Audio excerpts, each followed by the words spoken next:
ఓం నమః శివాయ. గుంటూరు వాస్తవ్యులైన పి వెంకటనారాయణ, ధనలక్ష్మి దంపతులు వారి 60వ పెళ్లి రోజు సందర్భంగా వారి కుటుంబ సభ్యులతో కలిసి అమ్మా నాన్న అనాథ ఆశ్రమానికి విచ్చేశారు. ముందుగా ఈ శివ బంధువులు శివయ్య సన్నిధిని చేరుకొని భక్తిభావంతో స్వామిని దర్శించుకున్నారు. వారి పేర్లపై వారి గోత్రనామమైన ఆత్రేయస గోత్రంపై ప్రత్యేక అర్చనలు నిర్వహించుకున్నారు. అర్చకులు మంత్రోచ్చారణలు చేస్తుండగా కుటుంబమంతా శివునికి అభిషేకం చేసి అపురూప ఆధ్యాత్మిక అనుభూతిని పొందారు.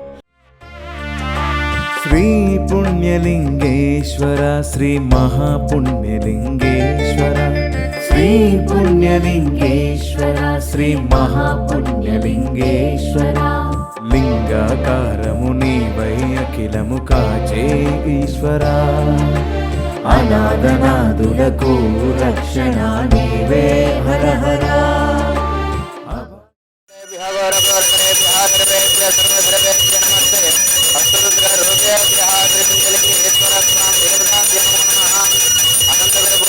మంగళ నీరాజనం దర్శయామి. పార్వతీపతయే హర హర మహాంభో శంకర నమః. శివార్పణమస్తు.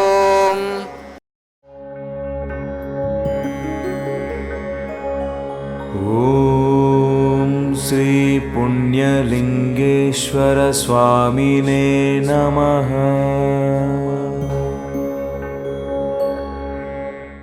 లోకక్షేమం కోసం ఆలయ ప్రాంగణంలో జరుగుతున్న హోమక్రతువులో పాల్గొని యాగంలో నెయ్యి నవధాన్యాలు సమర్పించి మొక్కులు తీర్చుకున్నారు.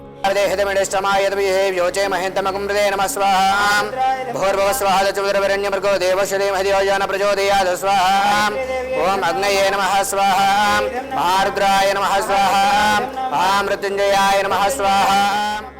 అర్చకులు ఇచ్చిన ఇటుకలను తీసుకుని నూతన శివాలయ నిర్మాణానికి తమ వంతుగా ఇటుకలను అందజేసి పవిత్ర కార్యంలో భాగస్వాములయ్యారు. రండి, ఆలయ నిర్మాణంలో భాగం అవుతాం. మహాదేవుడు శివయ్య గుడికి సాయం చేద్దాం. రండి రండి, ఆలయ నిర్మాణానికి అండగా ఉందాం.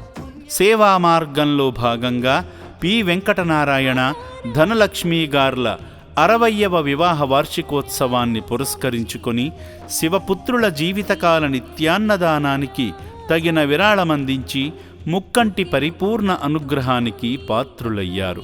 ఈ ప్రత్యేకమైన రోజున వారి కుటుంబ సభ్యులందరి తరపున రక్షణాలయంలో జీవిస్తున్న అభాగ్యులందరికీ కడుపు నిండా అన్నదానం చేసి అనంతమైన ఆత్మసంతృప్తి పొందారు. నిత్య అన్నదానము చేసి అక్షయ పాత్రల ఆదరించి అన్నము పెట్టి కన్న తల్లిలా తోడు నీడై నడిపించే వారి 60 ఏళ్ల అనుబంధం సేవా సంకల్పంతో ఎందరికో ఆదర్శంగా నిలిచింది. దిక్కులేని అభాగ్యుల ఆకలి తీర్చిన సేవామూర్తి వెంకటనారాయణ గారి కుటుంబం శ్రీ పుణ్యలింగేశ్వరుని సంపూర్ణ అనుగ్రహంతో ఆయురారోగ్య అష్టైశ్వర్యాలతో వర్ధిల్లాలని అమ్మా నాన్న అనాథ ఆశ్రమం కోరుకుంటుంది. నా పేరు ప్రతి వెంకటనారాయణ. మేము ఆంధ్రప్రదేశ్ గుంటూరు నుంచి వచ్చామండి. నా భార్య, మా 2 కూతుళ్ళు, మా అల్లుడు గారు కలిసి వచ్చాము. ఈ ప్రపోజల్ అంతా కూడా నా భార్య ధనలక్ష్మిదండి. మనం కూడా ఏదోటి ఇద్దామని సంకల్పం చేసుకుంది. అనుకోకుండా ఒక అమౌంట్ రావడంతో దాన్ని ఇవ్వాలి అన్న ఆలోచన స్థిరంగా ఉండి 3-4 రోజుల నుంచి అనుకుంటున్నాము. ఈ రోజున ఇక్కడికి మా అమ్మాయిల మల్లు కలిసి రావడం జరిగింది. వచ్చేటప్పుడు అనుకున్నాము చాలా బాగుంటుందని చెప్పి. తీరా ఇట్లా వచ్చిన తర్వాత ఈ ఆశ్రమం చూసిన తర్వాత, ఈ ఆశ్రమం నిర్మించినటువంటి గట్టు శంకర్ గారు, వారి సతీమణికి ముందుగా నా ప్రణామాలు. సంకల్పం రావటం, ఆ సంకల్పానికి ఒక రూపం తీసుకురావటం చాలా చాలా గొప్ప విషయం. ఈ గొప్ప విషయంలో, ఇటువంటి మహత్కార్యంలో మా లాంటి వాళ్ళు ఏదో ఉడతా బతిగా చిన్న సేవ చేయాలి సంకల్పం రావటం, ఈ రోజున మేము అన్నదానానికి మేము డొనేషన్ ఇవ్వటం కూడా మాకు చాలా ఆనందం ఉంది. ముందుగా రావటం మా చేత ఆ పుణ్యలింగేశ్వర స్వామికి మా చేతుల మీదుగా అభిషేకం చేసుకున్నాము. తర్వాత హోమంలో పాల్గొన్నాము. ఆ తర్వాత ఇక్కడ ఉన్నటువంటి అనాథులకి మా చేతుల మీద అన్నం పెట్టించారు. ఇవన్నీ చూస్తుంటే మాకు చాలా ఆనందంగా ఉందండి.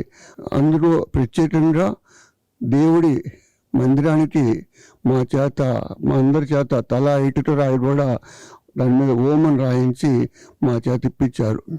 అంటే ఈ కట్టబోయే ఈ మహా శివాలయంలో మా వంతు కూడా ఒక పాత్ర ఉంది.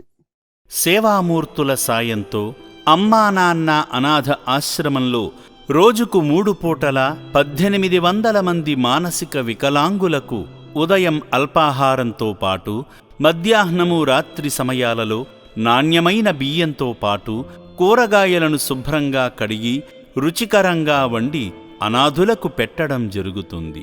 అభాగ్యుల సంరక్షణ కోసం ఆశ్రమ యాజమాన్యం ప్రత్యేక శ్రద్ధ వహిస్తుంటారు. అభాగ్యుల వైద్యశాలలో వైద్యులు అనాథులకు ప్రతిరోజు వైద్య సేవలు అందిస్తూ ఆరోగ్యాన్ని మెరుగుపరుస్తున్నారు.